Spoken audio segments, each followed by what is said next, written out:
I guess your basic veteran story. You know what I mean? You get left when you're in Iraq or deployed wherever you're at, and coming back, trying to start life and pick up the pieces of where you left off. And basically, I led to alcohol.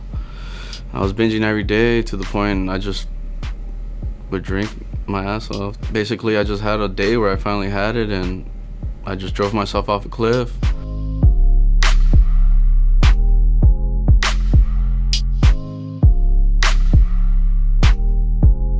I was deployed to Iraq from March of 2010 to March of 2011 for Operation Iraqi Freedom and Operation New Dawn. It was basically a transition from combat to assisting and advising and leaving it to the Iraqis, the post, pretty much Iraq. During that time, I mean, I worked on tanks. So as a tank crew member, we went there. Somehow we had tanks, but we were more on Humvees and these MRAPs you would want to call.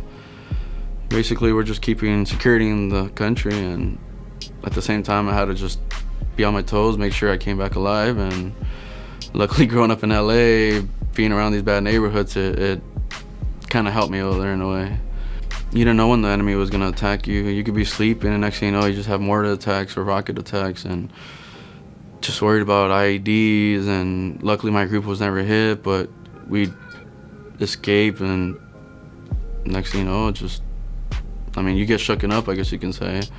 Nothing crazy, but it led to the point where I got back and I was more on my toes and just didn't trust nobody around me, especially in big secluded areas. I became more of that guy that just likes to stay at home. I came back pretty cocky, just like your typical guy, in shape, just very energetic and stuff to be back. And it's not really the first couple months that it finally hits you that all the fun ends, and then real life situations kick back in, and you're trying to readjust to your life and your family and your finances and your work, and it just leads you to be stressed out and do more stuff than you weren't used to doing while you were in your service. Usually when you leave, you usually have somebody taking care of your stuff. Basically, I just had a day where I finally had it, and I just drove myself off a cliff. Next thing you know, I just woke up upside down, car still running, and at the time I didn't know I punctured my liver, so I had internal bleeding. It took me a while to crawl up my way out of the car and get up, till I finally crawled up a highway and flagged down a highway patrolman in Colorado and told him I had an accident. Basically, I kept my story away from the real reason, which I did, was because I didn't want to live anymore. It was just a depression. I thought I just had a final to it, and I failed. And with that fail, it led me to back problems and stuff, and I just couldn't perform in the Army no more, and led me to just get out and start life over as a civilian.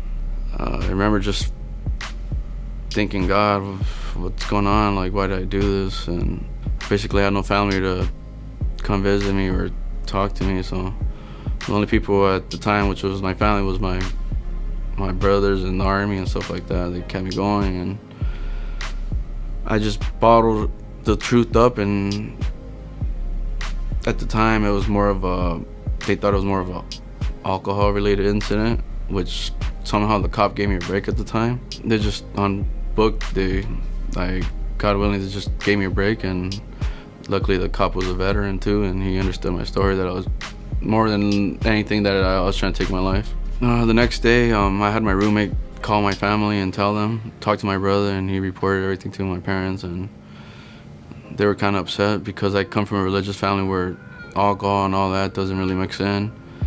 So they didn't understand what was going on with me, but at the time it was just something I kind of kept away from everybody. Just I didn't want to tell them, hey, well, it was actually more of a suicidal thing than anything. I was fresh from Iraq.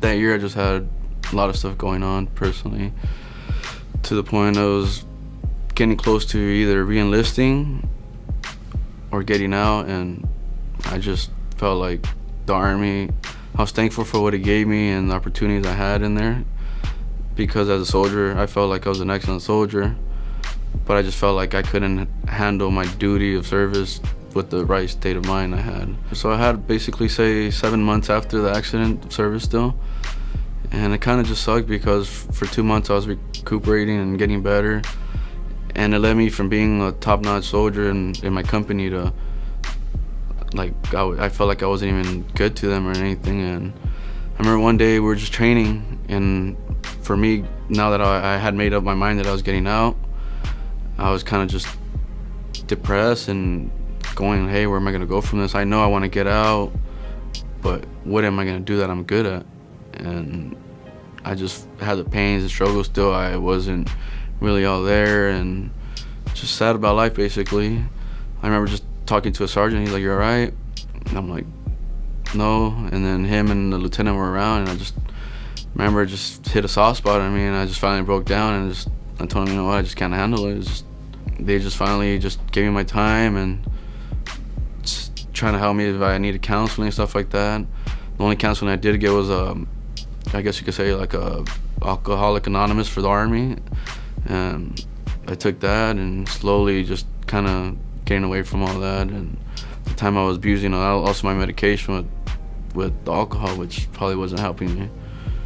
It led me more down my road of depression, I guess you can say. October 4th, 2012 is when I got out of the Army officially. I remember just being back at my mom's and going, wow, the one place I said I don't want to come back to, I'm back at square one. And for me, it was more of a depressing thing, being from somewhat of an honorable service and having myself together to just slowly losing everything. As a man, it made me lose a lot of respect for myself, because I went from being financially independent to like, crap, I'm dead broke. I honestly would sometimes even just starve half a day because I didn't want to bother anybody and say, hey, I'm starving or I'm hungry. And that just kind of said, okay, I got to do something about it. And that's what led to me doing these oddball jobs, which as a veteran, it's humiliating, but as a man, you got to do what you got to do. And I just kept that positive influence. You got to start somewhere again, you know what I mean? And as I kept going, I remember just wanting to take my life. I just remember one rule in the Army, whether it's domestic or anything, just walk away, take an hour-long walk and relax. And I remember just putting it into my mind, I'm gonna walk an hour. I don't know where the hell I'm gonna walk, but if I still feel the same way, I'm gonna do it. And if I don't, then hey. And one thing led to another. I kept walking more close towards the local ER, and I just walked in and said, you know what, I need help. I'm a veteran and just going through some stuff, and it was as simple as that. And they told me, okay, no problem. They took me in. 2 days I was in there just waiting for an open spot, which is a veterans hospital. Didn't have any, unfortunately. And I just said, okay, I'll take the financial burden and going through a private hospital, and I did, and got myself into more of a financial debt, but it was one of those debts that's worth it for me because in the long run it helped me. One thing led to another. A week later, my dad was telling me, hey, somebody's hiring right here, just mom and pop shop, and I started working as a part-time driver. At the same time, I started enrolling myself into school, and from that moment, it led me to think, hey, I feel I can own this place. And luckily, the owner took a liking to me, and he's ready to retire and sold me the business, and now I'm the CEO of the company. And I remember an old veteran telling me, he was, I believe, a Vietnam veteran. It takes about 2 years to kind of put your mind back into civilian life. And for me, it wasn't easy. Yeah, I wanted to take out my life, but at the same time, I'm lucky I failed at it. Because if I wouldn't have failed at it, I wouldn't be now in the position I am to better my life and just be an advocate for other people that are going through it or feeling the same way I was feeling at one time. And you know what? Life has a purpose for everything. Sometimes we will struggle, we will be down and out and feel like that's it for us. But like they say, there's something after that. I always wanted to leave an impact in life, and I felt like it starts with your local community. And maybe we could help veterans coming back to your local communities and readjusting them with local programs, say school programs or something.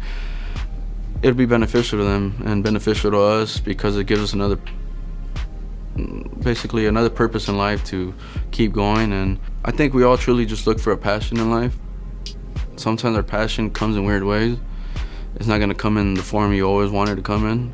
You don't find your passion finds you sometimes. And so that's something we as people gotta just learn to just go with the flow and realize that, hey, you know what?